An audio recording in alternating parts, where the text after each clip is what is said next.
Olá, sejam todos muito bem-vindos. Eu sou Fabrício Vieira da Casa Movere e a gente está aqui em mais um episódio de conversação. O tema de hoje é o privilégio da branquitude e eu estou aqui com os meus companheiros de jornada, Márcia Avelino e Almir José. Sejam muito bem-vindos, queridos. Obrigada, Fabrício. Também é um prazer sempre estar aqui com você, que deixa a gente super à vontade, falando desse tema que é tão importante, tão caro para a gente, para a democracia do país. Muito obrigada pelo convite novamente. Imagina, é um prazer ter você aqui, Mar. Fabrício, a todos também, é um carinho enorme estar com vocês para mais esse momento de fala, esse momento também de, acho que, abertura para um crescimento da sociedade, para um crescimento como pessoas. Eu acho que o diálogo é a porta, é a primeira porta, né? E acho que o caminho mais seguro para a gente, aos poucos, irmos revendo que mundo é esse que nós temos para nós. Então, para mim, é uma felicidade enorme estar mais um encontro aqui com vocês. Para mim também, Almir. Obrigado por estarem aqui, obrigado por arrumarem o tempo. Eu sei que não é fácil, né? A gente conseguir conciliar todas as agendas, vocês educadores, que na Casa Móvel a gente também faz os nossos trabalhos, mas eu acho que esse projeto é um projeto muito importante que a gente está realizando juntos e eu fico muito feliz de ter essa abertura com vocês. Bom, para a gente começar a nossa conversa de hoje, eu fui buscar um caso recente, né? Que ele está na mídia há algum tempo e que ele fala bastante sobre privilégio branco, assim, né? Ele escancara o quanto o privilégio branco está na nossa sociedade. Esse caso recente é o da menina da USP, que deu um golpe de R$ 1 milhão nos seus colegas e que foi chamada pela mídia de menina prodígio.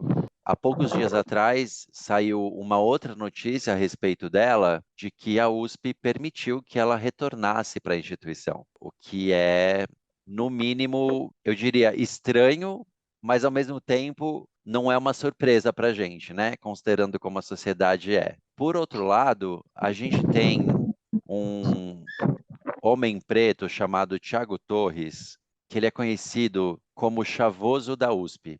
E esse cara, sem ter feito absolutamente nada, foi parar num álbum de reconhecimento de criminosos da Polícia Civil e recebeu uma enxurrada de ofensas na internet de pessoas dizendo que ele tem, abre aspas, cara de bandido, fecha aspas.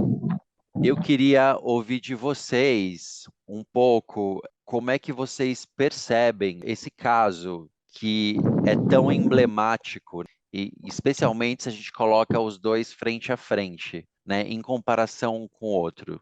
Gera uma dicotomia tremenda, né? E aí eu queria que vocês me dissessem um pouco como é que vocês enxergam isso frente ao tema que a gente está trabalhando hoje, que é o privilégio da branquitude. Eu vou partir do seguinte, que esse discurso, ele não é um discurso novo. Entendo ele como uma construção histórica pautada. Acho que a questão por trás do caso que você aponta, ela está muito mais enraizada nos nossos sistemas de crenças. Mas crenças essas que são baseadas em noções falsas, em uma noção muito equivocada de um traço identitário universal, que é um equívoco tremendo, né?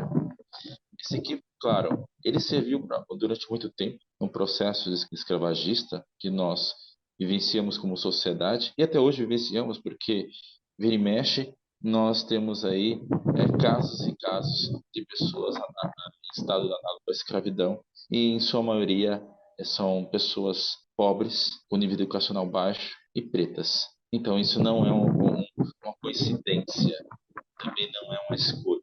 São fatores agregados ao largo da história que, infelizmente, as consequências e os frutos nós perpetuamos até hoje. Mas aí entra a questão muito interessante, é que ao reconhecer que existe esse privilégio, ao menos no discurso, ou numa postura dada a pessoas brancas ou de tons mais claros também, que aí depois vem a questão da passabilidade, né?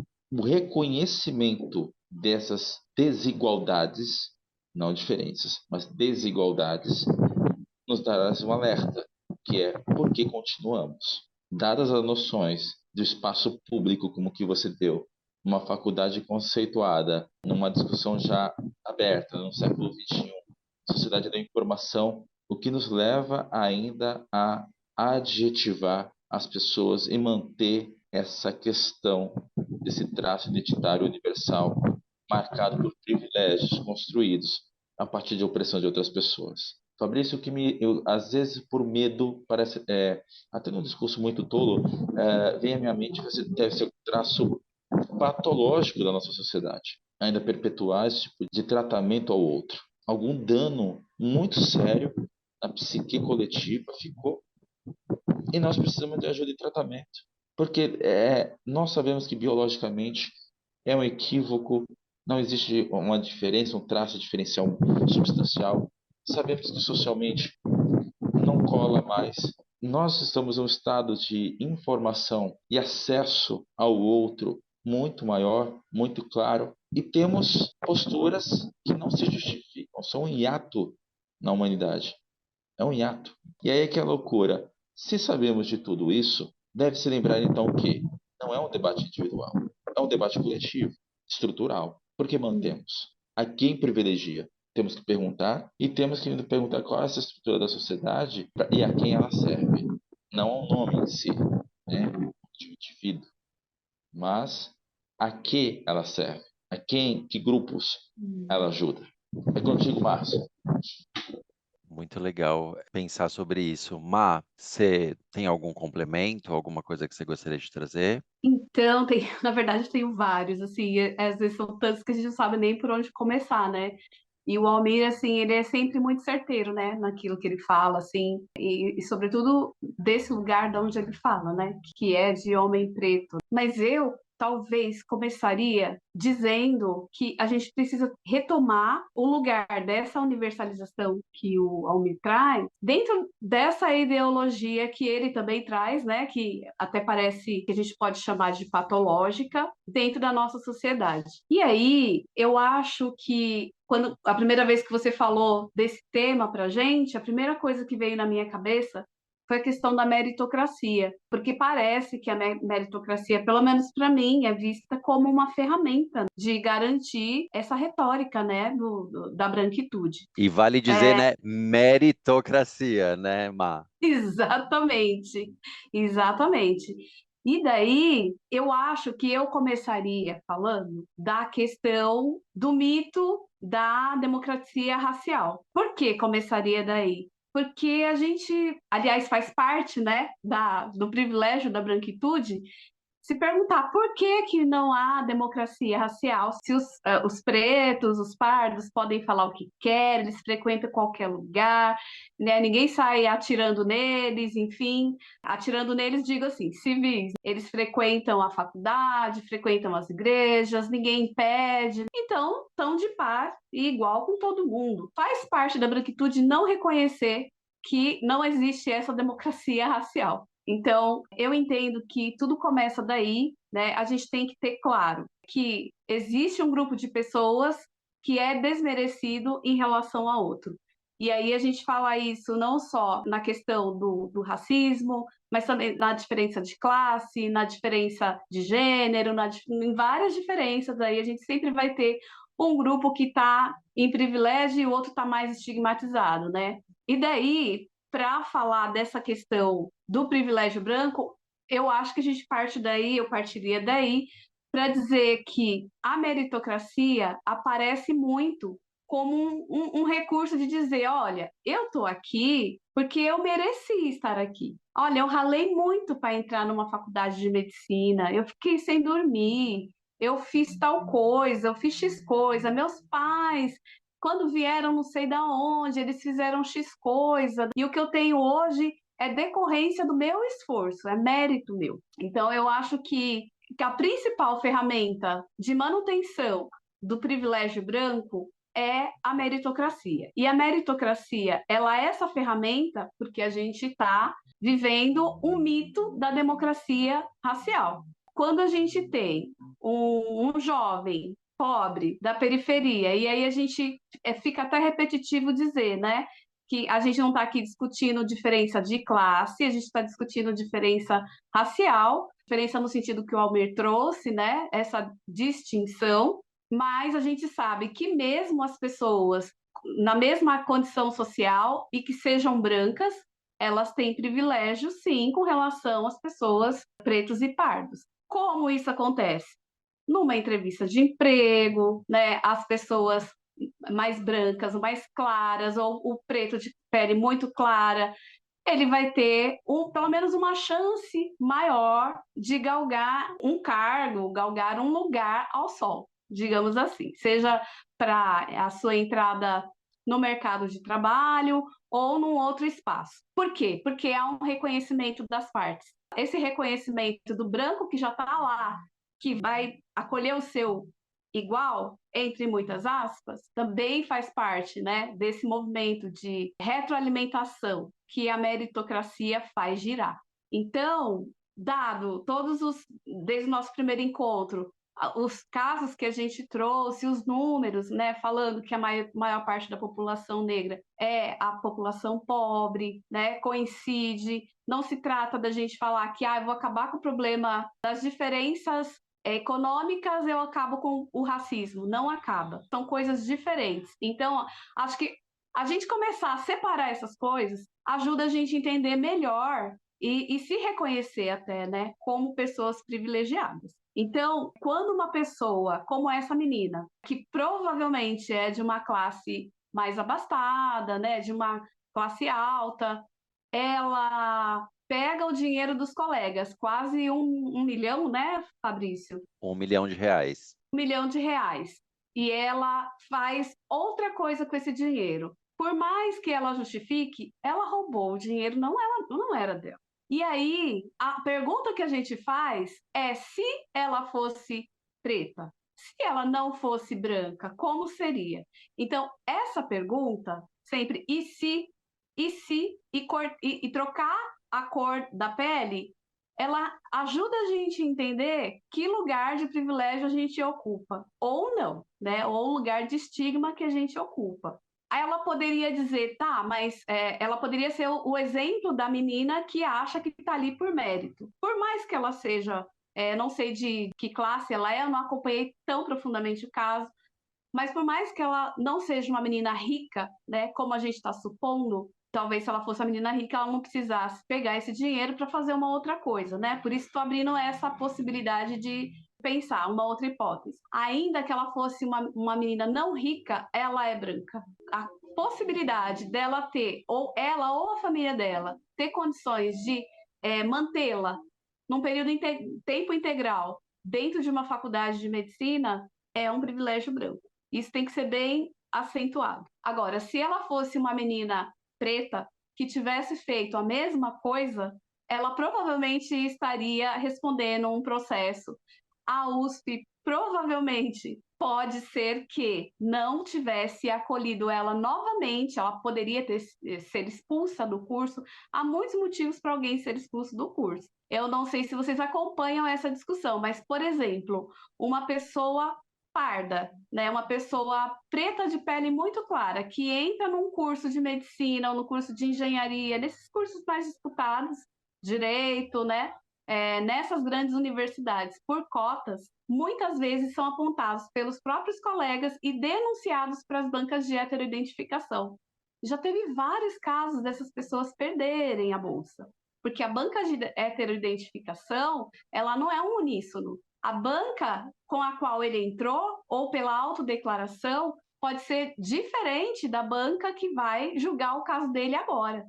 Então, são pessoas que vão olhar e dizer, eu acho que é pardo. E outra pessoa que vai olhar e falar, não, acho que não é. Então, muitas pessoas já perderam. Ou seja, elas deixaram de fazer o curso por conta dessa identificação equivocada, de ser, principalmente quando se fala do pardo, isso é um problemão, né? Agora, uma menina branca do curso de medicina que passou a mão em quase 1 milhão, ela não precisa ser, ela pode continuar o curso, ela pode voltar às atividades dela, né?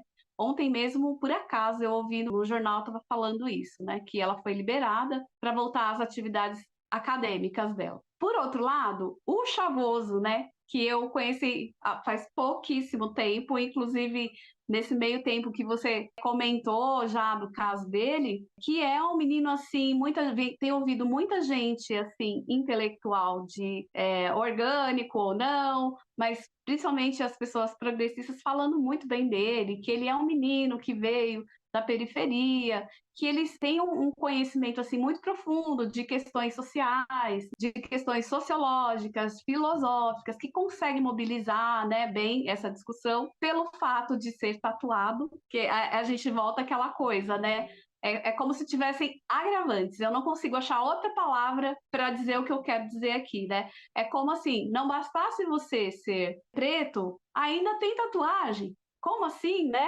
Então, foi parar no livro de apontamento, né? De criminosos, de procurados. Para mim, tá dado o que é essa divisão que existe na nossa sociedade e que há uma disparidade muito evidente, é muito evidente isso, né? Entre pessoas brancas e pessoas não brancas, especialmente na população negra. Então, acho que falar do privilégio branco, para falar do privilégio branco, a primeira coisa que a gente tem que fazer é entender que não tem democracia racial. As pessoas não são vistas como iguais.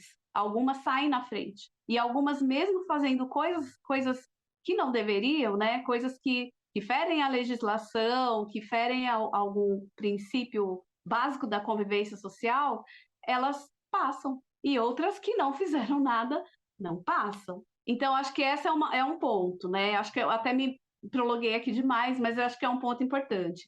E o outro ponto, que aí eu reforço, é a questão da meritocracia como essa ferramenta, né? Essa ferramenta que faz girar isso. Olha, eu tô aqui porque eu me esforcei, eu tô aqui porque minha família, meu pai trabalhou em 2 empregos para eu estar aqui, quando a gente sabe que não é bem assim. Então é isso. A gente sabe, inclusive, que eu estava até pensando nisso um pouco antes da gente começar aqui. Quantos artistas negros vêm sofrendo? Pessoas que têm muita visibilidade, que têm dinheiro, vêm sofrendo situações de racismo, né? A própria Maju Coutinho, né? Que foi um caso que eu acompanhei um pouco mais. Parece que recentemente teve alguma coisa também com a Rihanna, que está sempre ali, né, no alvo da branquitude, enfim. Então, não se trata de a gente resolver uma questão econômica e aí porque os negros são a maioria dos pobres, está resolvida a questão racial. A questão racial, ela realmente tem a ver com isso que o Almir falou. É uma questão que está para além disso,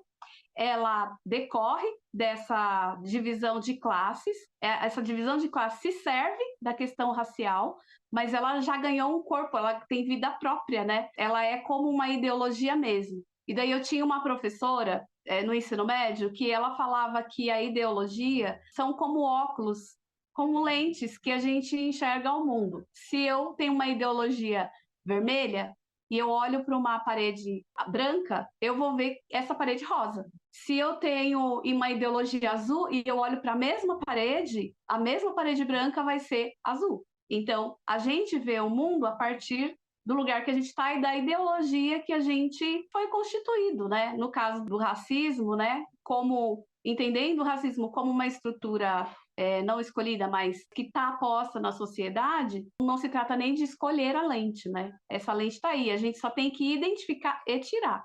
Mais ou menos isso.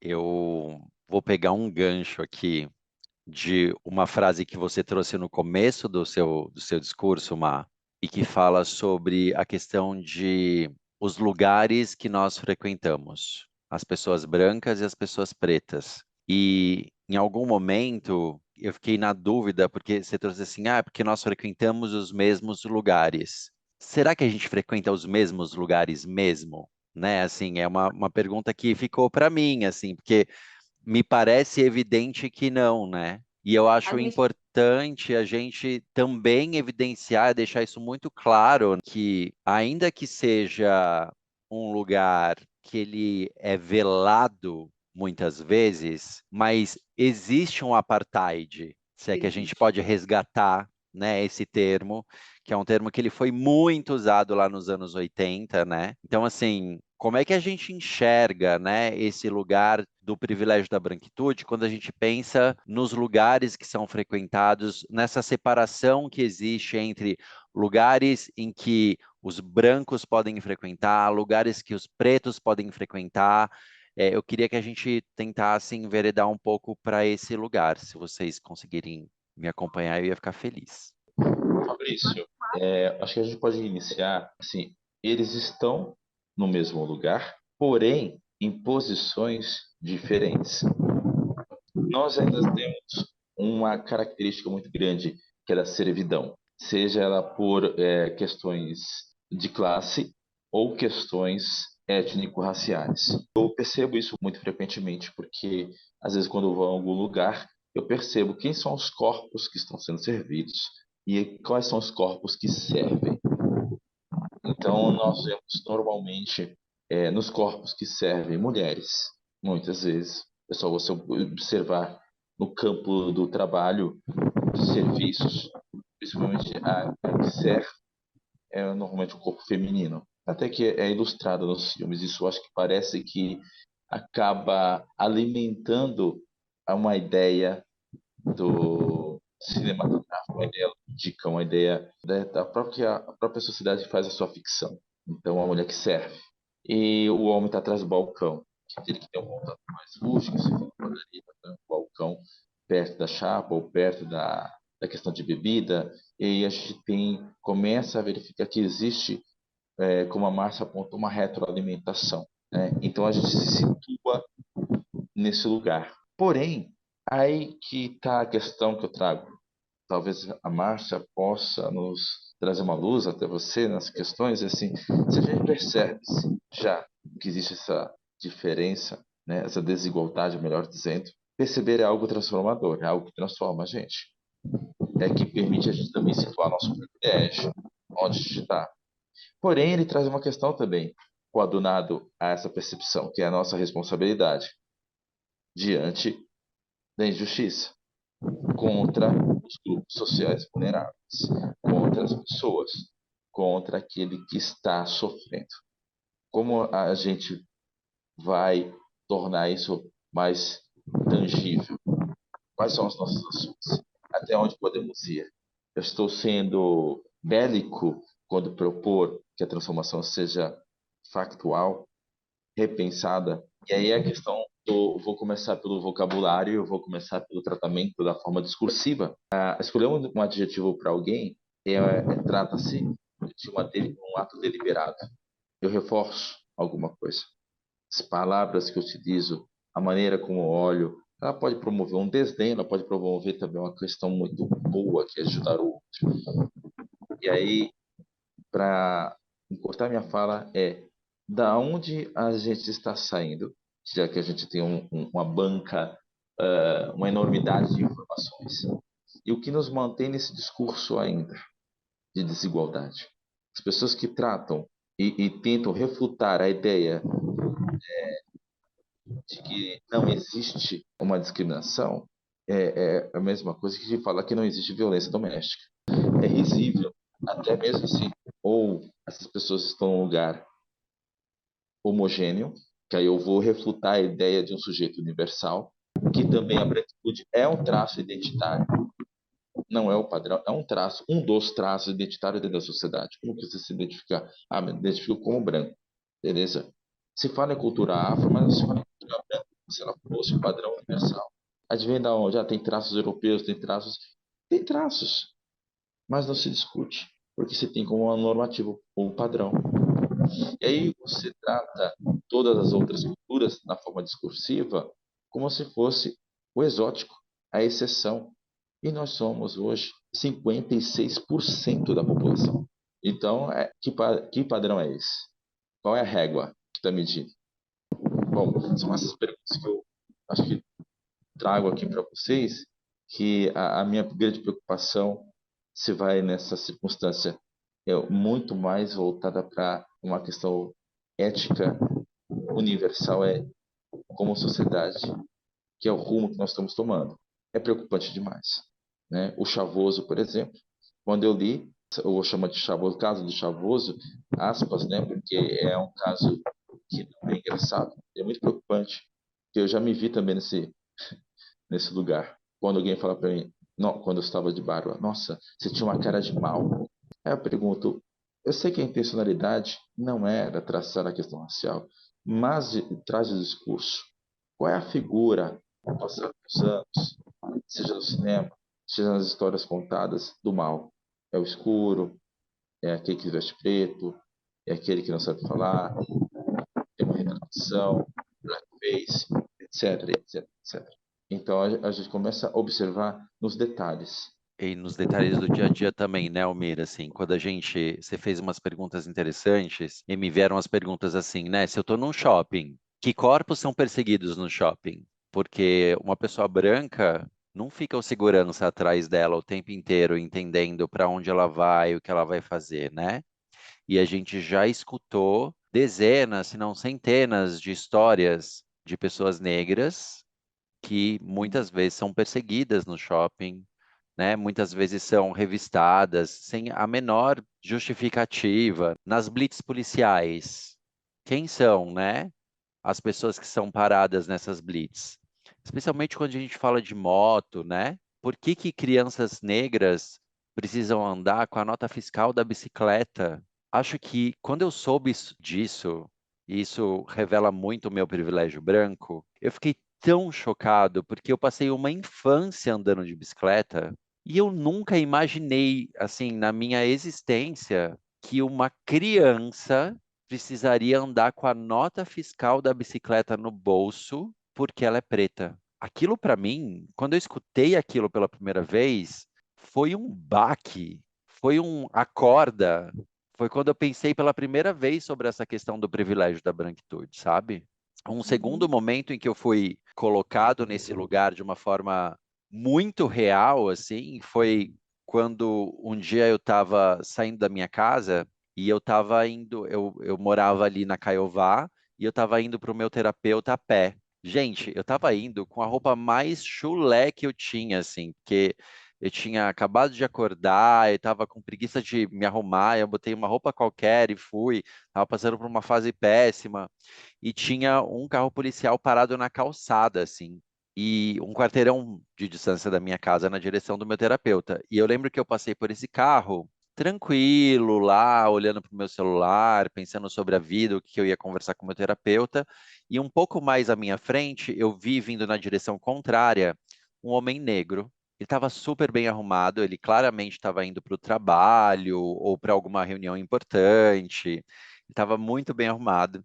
No entanto, quando ele viu o carro policial parado ali, eu notei que ele começou a se aprumar, se arrumar, ajeitar a roupa, porque você via que ele estava com medo. Aquilo para mim também foi outro tapa na cara, sabe? Assim, como eu não me preocupava com a situação, né, de eu estar passando perto de um carro policial, porque eu sabia que eu não seria abordado, eu sabia que eu não ia ter nenhuma questão ali, como eu nunca tive, e como aquela pessoa preta vindo na direção contrária ali ia passar por esse carro, né, com aquele policial na calçada, olhando o movimento, ele já estava ali temeroso de repente sofrer uma represália só pelo fato dele ser um homem preto. Aí a minha pergunta é, como eu tive situações, né, que me trouxeram esse reconhecimento do meu privilégio branco.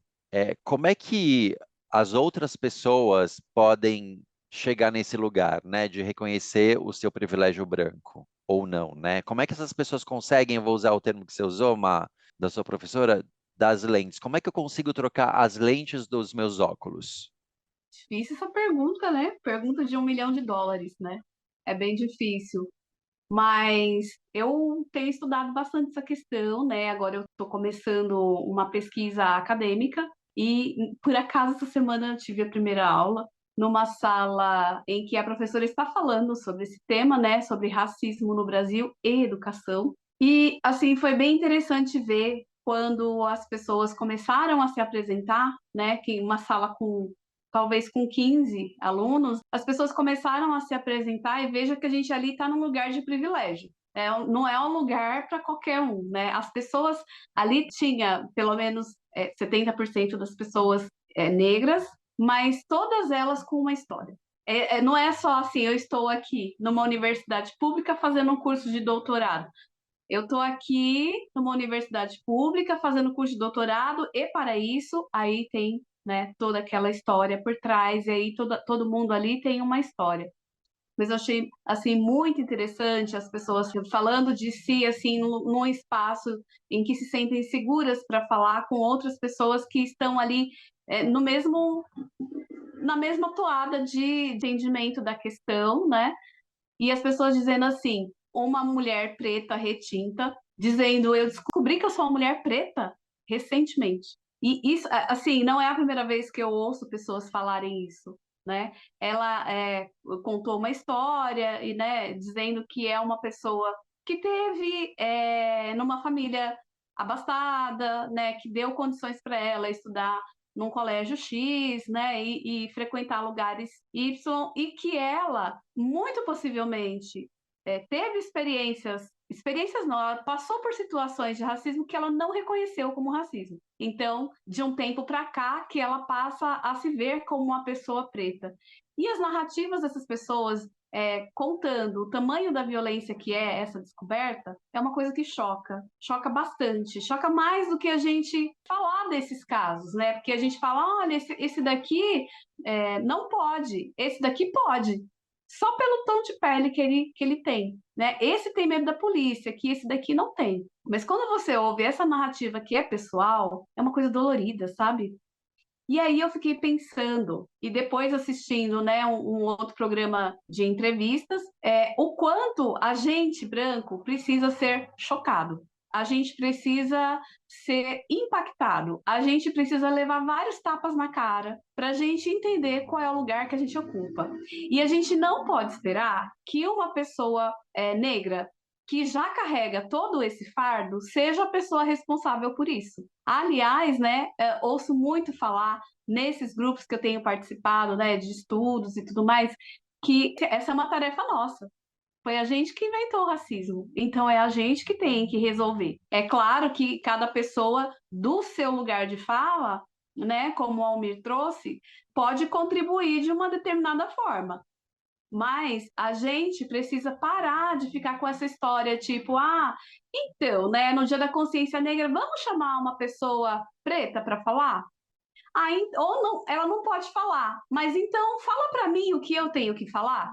Ou fala para mim qual livro que eu tenho que ler, ou qual referência que eu posso usar. Tá na hora da gente sair desse lugar de não sou racista, mas também não tenho uma causa, não tenho um engajamento. A gente né, a gente não pode ser só assim, não ser racista. A gente tem que ser antirracista. Eu tenho ouvido muita gente falar disso e parece que assim, você ouvindo assim muito rapidamente, parece virou chavão isso, né? Não basta não ser racista, a gente tem que ser antirracista.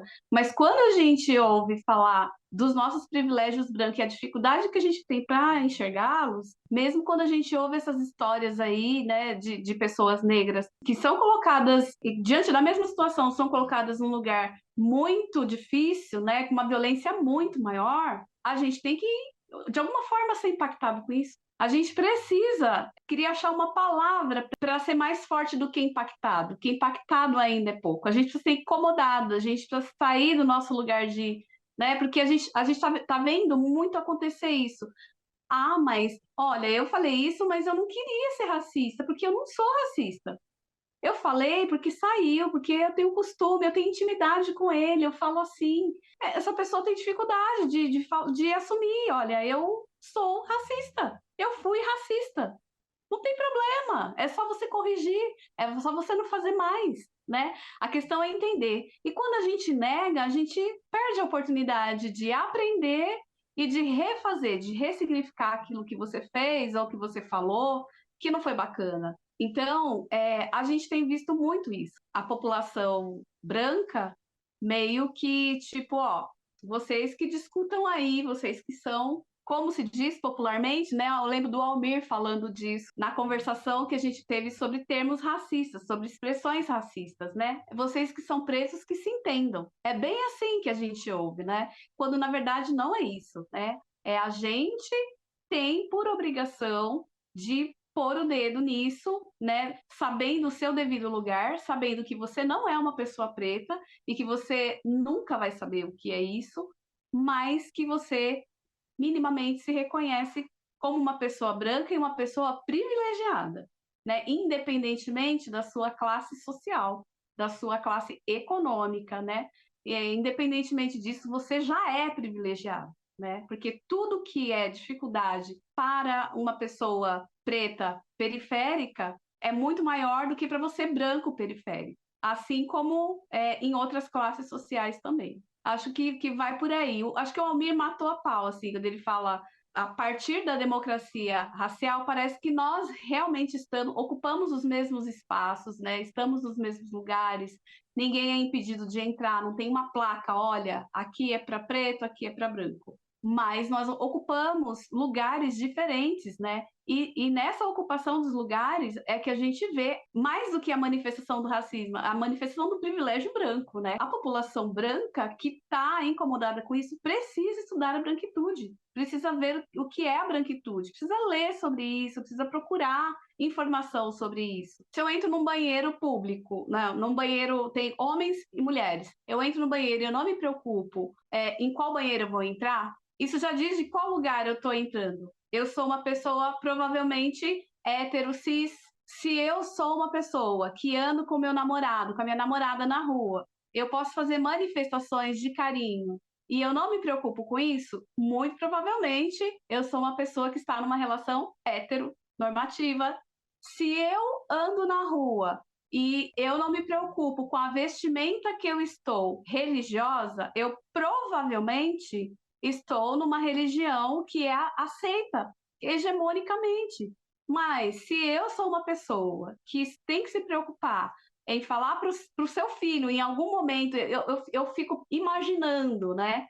Qual seria o melhor momento de falar para o meu filho que ele é preto e que ele precisa se comportar de determinada forma? Que ele não pode sair correndo na rua por qualquer motivo, né? Que ele tem que ver em qual lugar ele está, quem o está observando, que ele tem que guardar a notinha da bicicleta, né?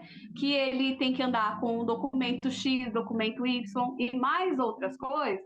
Então, eu sou uma pessoa que não tem privilégios. Agora, se a sua resposta para essa pergunta é eu nunca me preocupei com isso, nunca me preocupei em dizer para meu filho que ele é branco, então está dado que você é uma pessoa privilegiada. Então, eu penso que, como o Almir traz, por que a gente ainda continua? A gente continua porque, de alguma forma, isso nos serve. Serve para alguma coisa.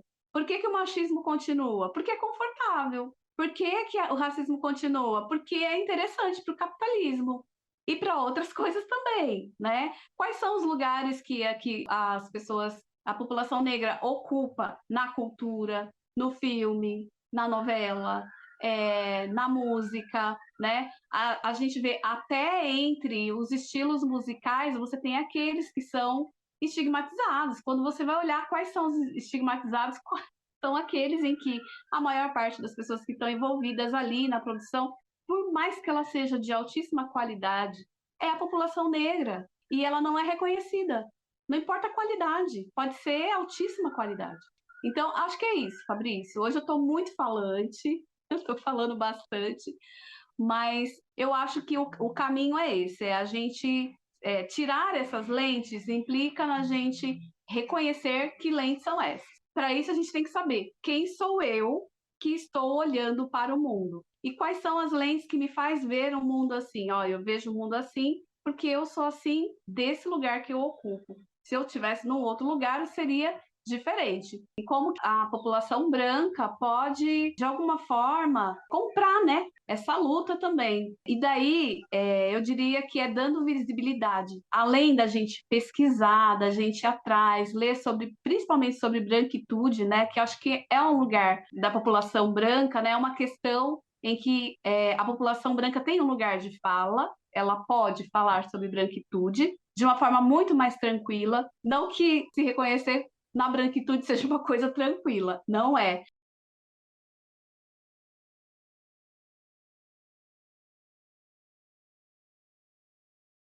Então, eu acredito que eu, como pesquisadora, né, eu estou começando uma pesquisa falando dessa questão, principalmente sobre a branquitude, e aí a minha intenção é ler os pesquisadores, as pessoas que falam dessa questão, tanto da branquitude quanto do racismo, pessoas que sejam negras, e dar visibilidade para essas pessoas. Então, eu gostaria muito, assim, é um sonho que na minha bibliografia a maioria dos autores sejam pessoas negras. Eu sei que nem sempre isso é possível, mas, assim, o máximo que eu puder, eu quero, então, privilegiar, né? Eu quero colocar em destaque essas pessoas, né? Pela trajetória delas, pelo lugar de fala delas, pelo tanto que elas contribuem, né, com a sociedade, né? Acho que uma coisa legal da gente falar, quando a gente fala da nossa responsabilidade, da nossa obrigação de tratar desse tema como pessoas brancas, também tem a ver, principalmente eu como mulher periférica, trago a questão das lutas, né? Geralmente, os coletivos de luta, seja por moradia, seja por creche, seja por alguma coisa que acontece nas periferias, e tem muito, né? São lideradas pela população negra. Então, nesse sentido, quando a gente ganha alguma coisa na periferia, seja uma praça, seja um melhoramento da calçada ou do transporte, a gente tem uma dívida também com essas pessoas, né? A gente não está falando, então, de uma luta solitária, a gente está falando de um coletivo, né? Isso me faz muito lembrar a questão do feminismo, né? Com muitas ressalvas, né, ao feminismo, porque tem suas especificidades também, mas quando você fala, a ideia principal que está ali é você não vai pensar só na questão do que favorece a mulher, é no que favorece a sociedade e nela a mulher. É você colocar tentar pelo menos colocar todos em situação de igualdade. Então, quando a gente tem uma população negra que tem melhores condições, a gente também tem melhores condições. A gente tem uma sociedade mais plural, mais bonita, mais recheada, né? Mais colorida, mais cheia de vida, mais cheia de várias coisas bacanas que a gente vem incorporando na nossa cultura, né? Dessa coisa, desse pensamento afro, né? Que é muito coletivo, que é muito mãe, que é muito, né? Tudo isso. E assim, né? Para encerrar, acho que o mínimo que a gente pode fazer é incomodar, é se questionar, né? No meu local de trabalho, por que a maioria dos professores da minha escola, a esmagadora maioria, é branca? Eu estou numa escola na periferia de São Mateus, eu rodo um pouquinho para chegar lá. É uma escola que está num bairro que, no seu começo, era uma invasão, depois chamava-se na época invasão, hoje a gente fala que é uma apropriação, que é uma ocupação e tudo mais. Na época a gente não via assim. E aí as pessoas que foram morar ali eram pessoas que vinham de uma condição social muito difícil, uma situação de vulnerabilidade muito grande. Elas conseguiram que esse bairro hoje fosse visto de uma outra forma. Essas pessoas conquistaram o direito a ter a sua moradia ali, elas pagaram, né, a partir dos governos que entenderam que era uma luta legítima. Então, a gente atende ali muitos, assim, eu diria que 70% pelo menos dos alunos, eu hétero identificando, diria que são pretos ou pardos. A maioria é parda. E também um contingente bastante interessante de pessoas latino-americanas, que não são brasileiros e estão ali naquela escola. Ao passo que os professores, mesmo sendo oriundos da mesma região, eu estou um pouquinho longe, mas eu também não deixo de estar perto, também estou na periferia da Zona Leste, e a maioria dos professores que estão nessa circunscrição, elas são brancas, a grande maioria. Então, não é só uma questão de retomo, né? Não é só uma questão de condição econômica ou social, né? Em algum momento, alguma coisa favoreceu na minha historicidade para que eu ascendesse a uma graduação, a um curso de licenciatura, e uma outra pessoa na mesma condição que eu, não. Por que eu não sei responder isso? Porque eu sou uma pessoa privilegiada e não precisei parar para pensar nisso. Então, essa é a questão. Então, quando a gente traz para a escola e para a sala de aula, né, nesse meu espaço de trabalho, essa questão, esse questionamento, né, por que aqui tem tanta gente, tanto professor branco? Eu estou incomodando, no mínimo incomodando, e trazendo também uma reflexão para essa galera que a gente dá aula ali no ensino médio. Valeu, Má. Almir, algum complemento? Eu penso que nós estamos num tempo de virada. Ou eu penso muito numa questão, ou a gente vai para um ponto, a gente vai crescer como sociedade, ou a gente vai crescer em declínio rápido, porque não há mais justificativas para nenhuma postura. Já está, a discussão já vão ser quase aí basicamente um pouco mais de 140, quase 140 anos da abolição da escravatura, discussões acerca da inserção da população, discussões acerca do tratamento do outro, do tratamento das mulheres, do tratamento das pessoas. A gente chegou num ponto que a gente está quase um século indo assim, passo a passo, para vencer algo que nós sabemos, no fundo, que é equivocado, é errado, é desajustado. São, basicamente, um comportamento dissociativo, um pensamento irracionalizado, que, infelizmente, só aponta para uma questão, que é um privilégio, a manutenção de um posicionamento o qual te traz algum tipo de benesse, privilégio, e no fundo você se sente assim. Não é uma questão tanto, às vezes, material, mas sentir-se que você é melhor. Infelizmente, eu chamo de uma crise humanitária. Não vivemos uma crise social, de um racismo estrutural. Nós estamos em uma crise humanitária, de identidade humanitária, que é aí a grande sacada. Para onde nós queremos ir? Nós já sabemos que todos os frutos do racismo, da homofobia, da misoginia, da xenofobia, como nós vimos essas semanas aí, casos de representantes políticos dizendo claramente contra o próprio povo que pertence ao mesmo território nacional. Não há nenhum benefício, não há nenhuma justificativa plausível, sequer há alguma ideologia que trata disso com fatos que fundamentem. Há sim ideias equivocadas. Já mencionei. Pessoas no extremo do equívoco. Em alguma maneira, nesse lugar da história dessas pessoas, alguma coisa deu muito errado. Deu muito errado. E deliberadamente, aqueles que são conscientes do seu papel, ou conscientes do seu lugar, e tomam e escolhem essa ação, essas têm que ser punidas. Porque não há outro caminho, infelizmente, dadas as circunstâncias que nós já nos encontramos. Não existe mais o sem querer. A culpa, né? A culpa ela tem esse termo por causa que ela é uma inobservância do dever e que é deliberado. Quando eu inobservo as minhas ações em relação ou por causa dos meus prazeres, eu estou fazendo uma inobservância. Eu tenho culpa. Não há uma desculpa plausível. Não há consequência. O outro vai sofrer. Então, esse é o meu recado. Já de a gente parar com as desculpas e transformar. É isso, Almir. Sair desse lugar, se eu puder complementar aqui, que é um lugar quase monárquico, colonizador, né? De me tragam as informações para que eu possa melhorar e arregaçar as mangas e ir em busca de como ser melhor dentro dessa sociedade, né? Ai, ai, muito bom, gente. Sempre incrível estar com vocês aqui. Para a gente terminar, eu vou fazer aquele pedido que eu sempre faço no finalzinho.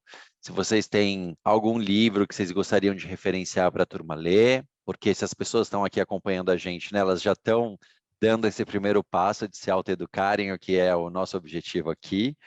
E pode ser, né, um livro, pode ser um filme, pode ser um arroba. O que vocês gostariam de compartilhar com a turma hoje aqui? Olha, eu vou falar primeiro porque eu já tinha separado, tá? Pessoal de casa, eu vou mostrar para vocês esse livro maravilhoso da Cida Bento, uma mulher também maravilhosa, chama-se O Pacto da Branquitude. Eu acho que é uma boa introdução para quem quer entender um pouco mais sobre a branquitude. Mas também um outro que assim, é o meu preferido, tenho que confessar, que eu já até inclusive falei aqui, que é da Lia Weiner, entre o encardido branco e o branquíssimo. Branquitude, hierarquia e poder na cidade de São Paulo, que é a tese dela, né? Que eu até já comentei aqui com vocês, que ela vai perguntar para a pessoa o que é ser branco, né? O que é ser branco? E aí, o resultado ali é que as pessoas sabem que ser branco, no fim das contas, é ter determinados privilégios. Então, a gente não... Acabou o dolo. Acabou a história de não ter o dolo. Todo mundo sabe. Alguma coisa ali... A pessoa que não é branca, ela no mínimo desconfia de que em algum momento que ela não é. Em algum momento ela tem um motivo para desconfiar. Mas, né, a dica de leitura. E eu também queria falar rapidamente sobre um seriado que eu assisti faz algum tempo já. Eu não sei se vocês chegaram a ver, mas a Inventando Ana é um livro, não vou saber falar aqui o diretor, a pessoa que escreveu o livro, eu sou muito ruim nessas coisas e eu acabei não anotando, lembrei agora. Mas Inventando Ana é um seriado que é a história de uma mulher branca, é baseado em fatos reais, eu adoro esse negócio de fatos reais. É uma mulher branca que se passa, e pelo fato dela ser branca e saber mobilizar como é que os ricos se comportam, ela consegue tudo que ela quer, né? Ela vai conseguindo até ela chegar num ponto de convencer empresários a um negócio que não existe ainda, mas que vai existir. Mas só porque ela é branca e porque ela é uma pessoa supostamente filha de um milionário alemão, ela não pegou o dinheiro dela ainda porque ela não tem uma certa idade, não lembro qual idade que é, mas que pode confiar em mim que você vai ter um retorno. E aí as pessoas confiam, né? E aí você não vê ninguém preto no seriado, né? É só essa mobilização. As aparências são ainda muito... Elas operam, né, na nossa sociedade e com muita facilidade. É essa a minha dica hoje. Muito legal essa dica, tá na Netflix. É uma minissérie, inclusive, né, Márcia? Então, quem tiver interessado é só acessar a plataforma e tá lá Inventando Ana, além dos livros. Almir. Rapidamente, a autora que eu sugiro, Dalbete Alves, o livro Virou Regra e Negro, o Brasil nos deve milhões. E dica de um pequeno documentário que eu acho importante, que vai tratar dessas questões de lugar, é o Precisão. Tem duas versões, tem uma versão mais curta, média, e tem uma versão mais longa. Eu acho que é um bom documentário que vai falar sobre trabalho escravo, sobre privilégios, sobre quem são os grupos de vulnerabilidade. Eu acho que é bem bacana no sentido de nos acordar para aquele que está literalmente ao nosso lado. E tá em algum streaming, Almir? Ou Precisão? Ou no YouTube? No YouTube. Tá bom. Incrível. Incrível. Obrigado pelas dicas. Eu vou aproveitar e deixar aqui o arroba do Chavoso da USP, né? Que eu acho que a gente conversou, a gente abriu a conversa falando dele. Para quem estiver mais interessado em conhecer o perfil dele no Instagram, é um perfil incrível, onde ele realmente traz uma série de questões que abordam desde racismo até outras questões sociais super importantes. E o arroba dele é @chavosodausp.02 no Instagram, tá bom? Bem, obrigado, Márcia, obrigado, Almir. De novo, foi incrível a nossa conversa. Eu amei aprender com vocês, trocar com vocês. Para você que acompanhou a gente até agora, né? Esse é o nosso 5º episódio. A gente deve seguir com as nossas conversações aí. Então, continuem seguindo o nosso canal no YouTube. Curtam se vocês gostaram dessa conversa. Compartilhem essa conversa com outras pessoas que também, né? De repente, você sabe que queiram aprender mais sobre o assunto que a gente estava conversando aqui hoje, e a gente se vê numa próxima edição de conversação com a Cipó e a Casa Móvel. Um beijo para todos, beijos para vocês dois, e a gente se encontra numa próxima. Tchau.